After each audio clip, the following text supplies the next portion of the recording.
शुभ सकाळ। तर मला थोडंसं वाईटच वाटलं। रात्री मी उशिरा ती कमेंट वाचले आणि 2-3 दिवसापूर्वी पण एक कमेंट आली होती आणि आपल्या नेहमीच्या ताई आहेत, मी काय त्यांच्यावर अजिबात रागायला वगैरे येत नाही। त्यांचं असं म्हणणं होतं की अश्विनी, तुला हे जे सिल्वर बटन आल्यापासून तू अजिबात कमेंटला रिप्लाय देत नाही, तुम्ही एवढं लक्ष दिलात का? तर बघा, जे आपले मोठे ब्लॉग आहेत तर त्या प्रत्येक ब्लॉगच्या कमेंटला मी उत्तर देत असते। भलं मला दिवसा नाही झालं काम तर मी संध्याकाळी का होईना देते। संध्याकाळी पण नाही झालं एडिटिंगमुळे वगैरे किंवा कंटाळा आला तर मी ब्लॉग टाकायच्या अगोदर दुसरं मी सगळ्या कमेंट एकतर वाचलेल्या असतात, मला माहिती असतात, त्यामुळे पटपट मी रिप्लाय देत असते आणि छान पण वाटतं मला कमेंट वाचायला तुमच्या छान छान आणि रिप्लाय सुद्धा द्यायला। त्यांचं असं म्हणणं होतं की म्हणजे त्यांना असं वाटलं असेल हिला गर्व वगैरे आलं असेल सिल्वर प्ले बटन आल्यामुळे। तसं काही नाही, तुम्हाला मी सांगते। एकतरी उन्हाळा इतका जबरदस्त उन्हाळा आहे ना, तुम्ही ब्लॉग बघितलं असेल बघा, जेव्हा सांगोल्यामध्ये माझ्या बहिणीची भेट झाली होती ना त्यावेळेस मी परला पण घेऊन गेलेले। तर कशामुळे मी तुम्हाला बोलले मलाही दवाखान्यात दाखवायचं आहे आणि परला पण दवाखान्यात दाखवून घ्यायचे उष्णतेचे फोडं, आणि एका पेशंटला मी बघायला आलो होतो सांगोला आणि अचानक बहिणीची सुद्धा भेट झालेली। तर त्यावेळेस मी इतकं मी माझं काही दाखवलं नाही किंवा शूट केलं नाही की मला काय झालं होतं, आणि अशी काही कमेंट आली पण नाही की ताई तू दवाखान्यात का गेली होती। तर का गेले होते त्यावेळेस मी तुम्हाला सांगते। तर अचानक ना डोळे पण भरपूर दुखत होते, चरचरत होते आणि बरंच तुम्हाला सांगण्याच्या पलीकडे त्रास मला भयंकर इतकं झालं ना, काही काय झालं ते सांगू मी शकत नाही, कारण की सगळेच व्हिडिओ बघतात त्यामुळे मी इतकं फोडून सांगत नाही। फक्त तुम्ही एवढंच म्हणजे समजून घ्या की काय झालं असेल। मग एवढंच समजा, डोळ्यांना जबरदस्त 100% प्रॉब्लेम झाले होता, त्यामुळे मी माझे डोळे दाखवायला कसं काम सोडून त्यावेळेस आपल्या शेतीतली कामं चालू होती तुरीची वगैरे, दवाखान्याला गेली होती। आणि परत एवढं काय झालं नाही, डॉक्टरनी सांगितलं ह्या कारणामुळं किंवा उन्हाळ्यामुळं। उन्हाळ्यात इतकी उष्णता ना, एक तर माझ्या अंगात उष्णता भरपूर आहे, तुम्हाला माहिती आहे। मला 5 वर्षापूर्वी बरंच असं ना कमरेचा त्रास होता, अजूनही आहे। त्यावेळेस ट्रीटमेंटच्या दरम्यान बरंच असं ना पॉवरफुल गोळ्या खाण्यात आल्या प्रत्येक डॉक्टरांच्या वेगवेगळ्या, त्यामुळे उष्णता अंगात भरपूर आहे। त्यामुळे ना माझ्या डोळ्यातनं झालं होतं पाणी कमी, आता आहे ठीक। पण माणूस म्हणतो ना एकदा खड्ड्यात पडले की परत खड्ड्यात पडायला नको। आणि शॉर्टचे कमेंट्स कसं असतात माहितीये का, शॉर्टचे कमेंट भरपूर असतात। जसं की आता एखादं सेलिब्रेशन, तुम्ही सेलिब्रेशनमध्ये माझ्या आनंदात तुम्ही सामील होता, खरंच मला खूप छान वाटतं। आता सुद्धा माझ्या डोळ्यात पाणी येते की सख्या बहिणीच्या वरच्या, सख्या आईच्या, सासूच्या वरच्या तुम्ही मला सगळे ताई लोक प्रेम देतात, वेळात वेळ काढून शॉर्ट व्हिडिओ बघतात, कमेंट करतात, खूप छान वाटते। एखाद्या कमेंटला मी उत्तर देते, कारण की रेग्युलर जसं माझं चॅनल चालू झाल्यापासून ताई वगैरे म्हणजे सोबत असतात, पटकन मी बघण्यात आलं की देऊन टाकते। 250-300 असे कमेंट्स असतात अभिनंदन करायला किंवा बर्थडे वगैरे असेल त्यावेळेस, असे मग बरेच कमेंट असतात। मग 250 कमेंटला मी आधी काय करायची, जसं जमेल तसं उत्तर द्यायची, रिप्लाय द्यायची, आपलं अरी पडून द्यायची। मग मी आता काय करते माहितीये का, ब्लॉग मध्ये कसं आपलं लय झालं 28, 27, कधी 40 होतात, कधी 40, तर कधी 14च कमेंट असतात। खरं बोलायला काही जात नाही। मग मी काय करते, कमेंटला त्या उत्तर देते, थोडे असतात, आणि ब्लॉगच्या कमेंटला मी 100% उत्तर देते, कारण की आपल्या जे दिवसभराची कामाची पावती आहे ना, आणि कुठं काय चुकतंय, माझं काय चुकत असेल तर ताई लोक सांगतात ना, हा अश्विनी असं करू नको, तसं करू नको। आता एक ताई बघा, रांगोळीवरती ना शुभचिन्ह मी लिहित असते, कधी लिहित नसते, ते पण लिहित असते म्हणते, सॉरी, कधी रांगोळी काढत असताना काढत असते, कधी नाही, हे पण तुम्हाला मी सांगते। गडबडत असलं की पटकन आपल्या रांगोळ्या काढायच्या, हळदी कुंकू वाहून जायचं, असं पण मी करत होते, ते पण माझी चूक पण सांगते। आता त्या बोलल्या की वरती शुभचिन्ह काढत जा, जसं की बघा स्वस्तिक म्हणा, आपण ते बरंच शुभचिन्ह आहेत। मग असे काही चुका मला कळतात, त्यामुळे मी ते कमेंट वाचते सुद्धा, आणि हो हा हे पण सांगते, कधी म्हणजे सगळंच हे करत असते। त्यामुळे मी शॉर्टला आता सध्या उत्तर देईना। आणि उन्हाळा डोळ्याला चरचर सतत, जर तुम्ही मोबाईलच्या कॉन्टॅक्टमध्ये असाल, तुम्ही बघा स्क्रीनचा पूर्ण फ्लॅश आपल्या डोळ्यावरती जात असतो, त्यामुळे मी शक्यतो शॉर्टचे उत्तर देत नाही। आणि मी एका ब्लॉगमध्ये पण सांगितले, शक्यतो शॉर्टचे उत्तर जमलं तर देते, पटकन डोळ्यासमोर आलं तर नाही। तर तुम्ही मला समजून घ्या, असं काही नाही, गर्व काही नाही। सिल्वर प्ले बटन आपल्याला काही सुद्धा करत नाही, किंवा गर्व बटन आलं म्हणून का आपल्याला पटली पदवी चढत नाही, ते पण तुम्हाला सांगते। खरंच खूप मनापासून सॉरी, कारण की खरंच शॉर्टचे कमेंट द्यायला मी थोडंसं टाळायचं लागले, फक्त मेन एक असं मी देते रिप्लाय। त्यामुळे कुठला गर्व वगैरे काही आलं नाही. तब्येतीकडे पण थोडंसं बघावं लागतं. आणि मेन आपल्या शरीराचे डोळे, कान, नाक हे अवयव आहेत, त्यामुळं आणि उन्हाळ्यामुळं पण गरमी इतकी जाणवते ना. आणि मोबाईल पण जास्त उशीर तुम्ही कुठल्या कुठल्या ब्लॉगमध्ये म्हणजे बघत जावा. जेव्हा मी मोबाईल धरत असते ना किंवा शूट करत असते, कमेंट आलेली एडिटिंग करताना चुकते का अश्विनी, का शूट करताना अश्विनी चुकते बघ, तुझा कॅमेरा हलतोय. कॅमेरा अगदी व्यवस्थित सेटअप केलं असतं, जसं की ट्रायपॉडला का हलू शकत नाही, एका ठिकाणी लावलेलं आपण असतं किंवा एका दिवस हे किंवा सही जरी धरलं तर आता सगळ्यांना प्रॅक्टिस झाली, व्यवस्थित धरतात. पण ते काय होते, मोबाईल उन्हामुळे आता सकाळ सकाळ इतकं 8 वाजेपर्यंत काही नसतं, 9च्या पुढे मोबाईल थोडं जरी 3, 4, 5 सेकंदाचा जरी शूट केला इतकं गरम होतो ना, मग ते चित्रीकरण जे समोरचं आहे आपोआप ते हल्लं जातं. त्यामुळे शूट करायला पण मला इतकं अडचण यायला लागली ना, जिथं मला महत्त्वाचा पॉईंट घ्यायचा असतो ते पॉईंट मला अजिबात घेता येत नाही. असं पण काही प्रॉब्लेम व्हायला लागलेत मला. मग कधी कधी काय होते, मला ह्यांचं मोबाईल घ्यावं लागतंय. इतक्या संकटांना मला सामोरं जावं लागतं, एकतर इतक्या कामातून वगैरे वेळ काढून आपल्याला हे सगळं करायचं असतंय. त्यामुळं तर समजून घ्या मला. चित्र एडिटिंगमध्ये पण म्हणजे जेव्हा आपण शूट करतो त्यावेळेस आपण जे चित्रकरण तुम्हाला हल्लेले दिसते त्यावेळेस मोबाईल गरम झाला असतो. उष्णताच इतकी आहे. साधी मी घरातली जरी गिरणी लावली ना, एरवी मी गिरणी दिवसभर म्हणजे अर्धा तासाच्या गॅप नंतर चालू ठेवायची. हा या पायली दळणाला पण थोडं गॅप ठेवावं लागतं. पण पहिल्याच डब्याला गिरणी सुद्धा इतकी गरम होते ना, परत गिरणी लावायची इच्छा होत नाही, किमान 5-6 तास तरी. मग मोबाईल तर काय चीज आहे. खूप गरमी आहे घरामध्ये आणि बाहेर सुद्धा खूप गरमी आहे. त्यामुळे मला समजून घ्या. अजून एकदा सांगते, कुठल्याच गोष्टीचा मला अजिबात गर्व नाही आहे. तुम्ही माझ्यासोबत आहात म्हणून मी आहे. त्यामुळे मला ना छान वाटते तुमच्या कमेंट्स वाचून. आणि मी सगळ्या A to Z कमेंट वाचत असते, एवढं तुम्ही लक्ष ठेवा. त्यामुळे तुम्ही असं काहीच मानू नका की कमेंटला उत्तर देत नाही किंवा काही नाही. चला तर सकाळचे बघा किती वाजलेत, 8:05 झालेत. परी पण उठले, पाठीमागं तिथं झोपताय, तिथं जरा सोपं पडते पोरांना उठवायला वगैरे. आणि स्वयंपाकाची पण तयारी करायची आहे. देवपूजा थोडं माझं सगळं झालंय. आणि सईचं एक डबल हेल्पटा झाला. सकाळी तिचं सगळं आवरलं होतं, शेवायचं उपीट वगैरे करून दिलं. स्टँडवर गेली. 7ची एसटीनं काय सई बाईला घेतलं नाही, सईला काय गावातलं कोणालाच घेतलं नाही. काय होते, वरच्या गावातून एसटी आपली येते ना, तिथूनच गाडी गच्च भरून येते. कारण की काही काही गावामध्ये एसटींचं बरेच प्रॉब्लेम आहेत. मग सकाळच्या कामाच्या निमित्तानं लोक बरंच बाहेर पडतात, गर्दी. परत ती घरी आली, परत ह्यांना मळ्यातनं फोन केला, हे परत गेले सोडायला, तिथून ते जाणार मळ्याला इतकं. आणि ह्याच्यामध्ये चिक्कू पिकत घातलेले ना, तर हे सगळे चिक्कू पिकलेत हो का.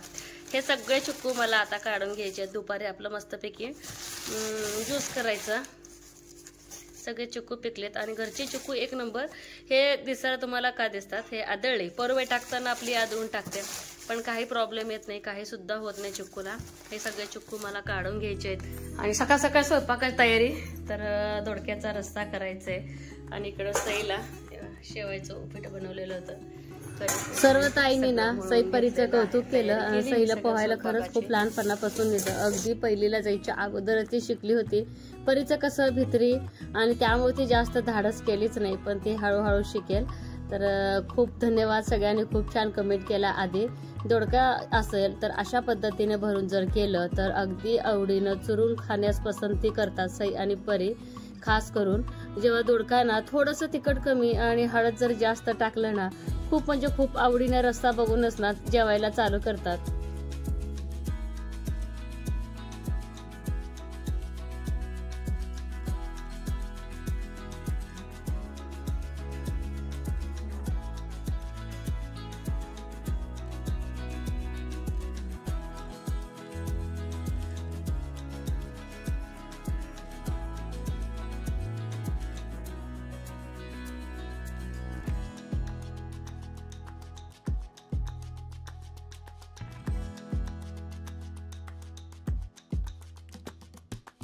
हे बघा, इतका मोठा पक्षी आहे ना, जेव्हा तो उडत आला असं सावली पडत होती खाली, इतका मोठा पक्षी आपल्या नारळाला आलाय. पण एक गिधाड पण नाही आहे. गिधाडला ह्याच्यापेक्षा मोठं असतं गिधाड. गिधाडाला बघून भीती वाटत्या, पण एक गिधाडातलाच काहीतरी प्रकार आहे पक्षी. हा आई, कुठेतरी गिधाड हाय बघण्यात. एखादं उचलून होय ना. होय, वेगळाच पक्षी आहे. परूबाईनं बघितलं, परूबाईनं. खूप मोठा पक्षी आहे हे. हे वा, लांबून आता छोटा दिसतोय पण मोठा आहे पक्षी. ओ चल दाखव. अरे बापरे, सुंदर बनवलंयस की. अरे बाबा, हे माठ बनवलंय. हा, दोन, एक छोटी आणि एक मोठी. छान. हे इथं पण आहे. कढई. हा, त्याच्यावरचं झाकण. कढई, उखळ, काय खलबत्ता, वाट्या, चमचे, लाटण, पोळपाट मस्त बनवले का. थँक्यू. छान आहे बा. हा मस्त आहे. आकार छान आलाय का. हा, माती चांगली असेल तर परफेक्ट भांडे बनवतेस बघ तू. चल तू येणारस का. चल तयार हो, चल कपडे बदल. आलं तर सकाळची सगळी कामं आवरून बघा. बोरच्या सवाष्णी येतं भावकीमध्ये, तर सवाष्णीच्या जेवणासाठी मी चालले. तर 11 वाजलेले आहेत आणि मोगऱ्याला फुलं लागालेत ना. पण छोटासा गजरा केलाय, दिसतंय की नाही माहित नाही, पण तिचं तीच गजरा करून लावले. तिला मी घाल म्हटलं होते, तिच्या डोक्यावर म्हटले आई नको, तुझ्या मी आंबाड्यामध्ये घालते. ते बघा ताईंनी दिलेली साडी असं वेअर केलेले. आणि पहिला म्हटलं चल सोबत, सई तर नाही आहे, थोडंसं लांब आहे, एकटीला उन्हात जायचं म्हटलं की नको. आणि तसंही त्यांच्या घरामध्ये परीची फ्रेंड आहे, त्यामुळे तिला तिथे करमणार आहे. आणि परी आणि आईचं थोडं सेम झालंय. झालंय ना, काय नाही झालं. आणि कलर वेगळा आहे. सगळी कामं आवरून घेतली आणि पटकन म्हटलं उन्हाच्या आत जावं. तर चला निघतो आम्ही दोघी पण आता. हा माझ्या जावेचा मुलगा आहे. तर ह्याच्याशी बघा मला वाटतं महिना किंवा 15 दिवसांना भेट होत असेल, पण इतकं चांगलं ओळखतो ना. आलं की खुश होतो, हसतो. आणि त्याला माहिती आहे का की व्हिडिओ करते, तर अगदी नक्कल इतकं करतोय, हसण्यासारखं त्याचं चालू आहे. आणि अगदी परिचय कडेवरती जाऊन बसलाय. इतकं मुलं म्हणजे आता आजकाल ना एकदा बघितली की ओळख विसरत नाहीत. आणि लहान मुलं देवाची फुलं किती निरागस असतात ना. ह्यांना कुठल्या गोष्टीचं भान नसतंय, कुठल्या कामाचं टेन्शन नाही, काय नाही, कोणाचं काय चाललंय, पुरणपोळ्या चाललेत, कार्यक्रम चालले, काही माहित नसतंय. पुढं जे दिसल ते खाणं खेळणं एवढं चालू असतंय. तर तिथे गेले पुरणपोळीचा स्वयंपाक चालू होता. तर हे बघा माझ्या चुलत सासूबाई आहेत, किती सुंदर असं उंड भरता येतं. तर पोळ्या करायला मला बसायचं होतं, पण गेल्या जाऊबाईचं एक हट्ट, आल्याला थोडंफार बसा, पाणी पिले, चहा घेतला. आणि माझ्या चुलत आते सासूबाई आहेत, त्यांच्याशी गप्पा मारायचं चाललंय. ते छान माझे सबस्क्रायबर आहेत, ते सांगत होते की तुझे व्हिडिओ आम्ही खूप आवडीने बघतोय, म्हणजे सुना वगैरे बघतात, कोड कौतुक चाललं होतं. आणि पुरणपोळ्या इतक्या सुंदर होत होत्या ना, अगदी फुगून टुंब. पुरणपोळी फुगली का ना, मग पोळ्याचा स्वयंपाक चांगला झाला असं समजायचं. कारण का माहितीये ना, इतकं किचकट असतं ना पुरणपोळीचा स्वयंपाक, तर त्यामुळं खूप काळजीनं पुरणपोळीचा स्वयंपाक करावा लागतंय. तर सगळं एकत्र मिळून करतो, त्यामुळं कुठल्या गोष्टीचा आम्हाला लोड पडत नाही. तर हे बघा सगळे मिळून जावा पुरणपोळ्या करतोय. तर म्हटलं चला गप्पा बाद झाल्या, चहा पाणी झालं, तर पुरणपोळ्या करायला घ्यायला पाहिजे. कारण की 12-12:30 पर्यंत सवाष्णीचा कार्यक्रम व्हायला पाहिजे. तसं जर बघायला गेलं तर आम्हाला थोडाफार उशीरच झाला. कारण सूर्य उगवला राज्यात, मावळला मज्जात, पांडुरंगाचं नाव घेते समर्थाच्या राज्यात. छान घ्या हो का ताई. पहाटेच्या वेळी मुली कळी, संजय कुमारचं नाव घेते त्याच्या वेळी.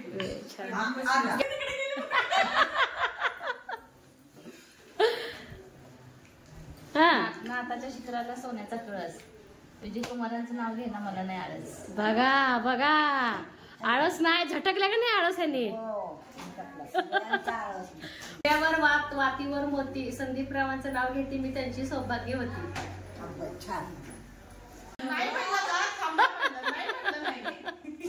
ते निकालाच्या गडबडीत आहे हो, निकालावरनं घ्या. निकालावरनं काय येत नाही. 12 वाजून गेले. 5 पांडव, 6वी द्रौपदी, सुनील माझे पती, मी त्यांची सौभाग्य.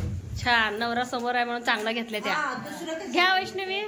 उमराच्या झाडाखाली दत्ताची सावली, विजित रावांचं नाव घेते, धन्य ती माऊली. छान. चंदनाची काठी, हनुमंतरावांचे नाव घेते, उचलती पोळ्याची पाटी. हा बरोबर जमलं बघा, अत्यान छान जमवलं. माझ्या कपाळाच्या कुंकू.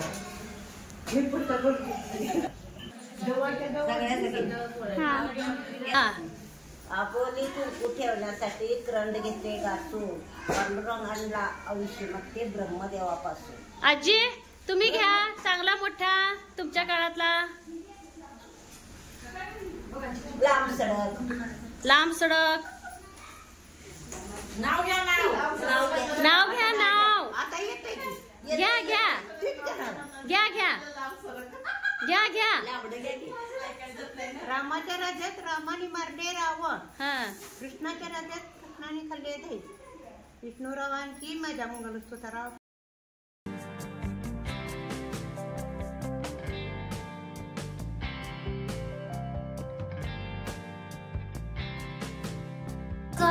गरुड पक्षाला आणि नामदेवचं नाव घेतली चांदसूर्य साक्षाला. छान घेतलाय आत्या घ्या. आता चित्र सोडण्याचा कळस साहेबराच्या नावाचं नाही मला आळस. बरोबर बरोबर आहे. जाऊन जाऊन घडीला ऊन लागलं साडीला, विठ्ठलरावचं नाव घेतली जाऊबाईच्या जोडीला. बघा छान घेतलं का नाही तोडीला. आत्याला तोड कोण आहे? किरण आत्या घ्या हो. घ्या. चांदीच्या ताटा खडीसाखरांकडे बबनरावांचे नाव घेतले सवासेकडे. जिलेबी घ्या. पालन केलं रावसाहेब मोकाचं नाव होते पत्नीना. पंढरीचा पांडुरंग, शिर्डीचे साई, जितेंद्ररावांचं नाव घेते अभिराची आई. राधिकेला कृष्ण म्हणतो हास, सुभाषरावांचं नाव घेते तुमच्यासाठी खास. तुम्ही म्हणा. समुद्रा पलीकडे कृष्ण म्हणतो राधिकेला हास, संदीपरावांचं नाव घेते तुमच्यासाठी खास. असं म्हणायचं. कवाच्या कवा सांगली प्रेम रूपी करंजीत, वात्सल्य रूपी सारण, हनुमंतरावांचे नाव घेते हळदी. छान आहे बघा आत्या हे पण मस्त. बोरची पूजा असल्यामुळे तर असे कणकीचे 5-7 दिवे केलेले होते आणि निवदाचं जसं की पाण्यामध्ये जे प्राणी असतात जसं की मासा, विंचू, साप, गोम असं बरंच काय काय त्यांनी कणकेचं बनवलेलं होतं आणि सगळं ना उकडून घेतलेलं आहे आणि हे सगळं नैवेद्यासाठी तिथे लागतं. तर काय काय सामान लागतं जसं की भिजत डाळ, परत ज्यांनी कोणी गारवा आणले, आता ज्यांचं आहे ना पूजा तर त्यांच्या पाहुण्यांनी आणलेले हे बघा चिपाड्याचं असं ह्या आत्या परडी करता येतं आणि सगळं नैवेद्य अक्षरशः व्यवस्थित भरून घ्यावं लागतं. मला तर ही प्रथा आजच कळली की हे नवीन आहे माझ्यासाठी. आता तुम्हाला माहिती असेल तर ताई तुम्ही सांगा. जसं की बघा ज्यांचं सगळं झालं गेले लेकरं बाळ ऑपरेशन किंवा ज्यांचं इटाळ गेलेलं आहे शक्यतो ह्याच बायका पूजा करतात म्हणे. ज्यांना अजून मूलबाळ झालं नाही किंवा लग्न वगैरे झालं नाही त्यांनी ही पूजा बघायची नसते म्हणे. मग मी आत्याने विचारलं का अशी का प्रथा आहे, उलट चांगलं आहे ना बोरचं पाणी वगैरे पूजा वगैरे करलं. ते म्हटले साथी आसरा म्हणून देवी असते त्या 7 जणी. तर असंच काहीतरी मला सांगितलं बघा. मला पण त्या काय सांगितलंय कळलं नाही पण बघायचं नसते म्हणे बिना लग्नाच्या आणि ज्याचं व्हाय जायचं त्यांनी. तर सगळी पूजा झाल्यानंतर बोरची जेवण करून घेतली. घरी आल्यानंतर बघा सकाळचे चिक्कू काढले होते पोरांसाठी, आईंसाठी, सगळ्यांसाठी चिक्कू करायचं, चिक्कूचं ज्यूस करायचं माझं चालू आहे. आणि घरचे चिक्कू म्हणजे काय सांगायला नको, अगदी गोड रसाळ आणि एकदम म्हणजे काय सांगू तुम्हाला टेस्टी असा ज्यूस तयार होते. गुळ चिक्कू असेल ना तर साखर थोडी कमी लागते आणि वेलची पावडर, दूध, पाणी आणि एकदा आपल्या ताई बोललेल्या होत्या त्याच्यामध्ये बर्फ घालून पण ना मिक्सरमध्ये लाव. त्याच पद्धतीने केले. इतकं मस्त ज्यूस तयार झालं होतं ना. मुलं म्हणून ते आई यात्रेचं ज्यूस आम्ही उगच पेलोय. इतकं भारी घरचं ज्यूस तयार झालेलं आहे. तर एकदम छान वाटलं घरी आल्या थंडगार ज्यूस पेल्यानंतर. कारण की बघा पुरणपोळीचं स्वयंपाक जेवून जर आलं इतकं विचित्र वाटतं ना उन्हाळ्यामध्ये, खूप त्रास होतं. परीच एक मध्ये आई मी ज्यूस करणार आहे तिचं चाललेलं होतं. तर पोरं शिकण्याच्या ह्याच्यामध्ये असतात की आई तू कशी करते सांग, आम्ही करतो. पण मिक्सरच्या वाट्याला आम्ही आणखीन तरी सैपरीला जाऊन दिले नाही. तर असं आमचं दिवसभराचं रुटीन होतं बघा. घरी आल्यानंतर बरंच काही आणखीन शूट केले पण मी काही केलंच नाही स्वयंपाक वगैरे. आणि सईला आता डबा लागतो ना रवा वगैरे भाजून चुलीवर एकदाच मी घेत असते. तर असे काही कामं केले छोटं. तर कसा वाटला आजचा व्हिडिओ हे मात्र सांगायला अजिबात विसरू नका. बाय.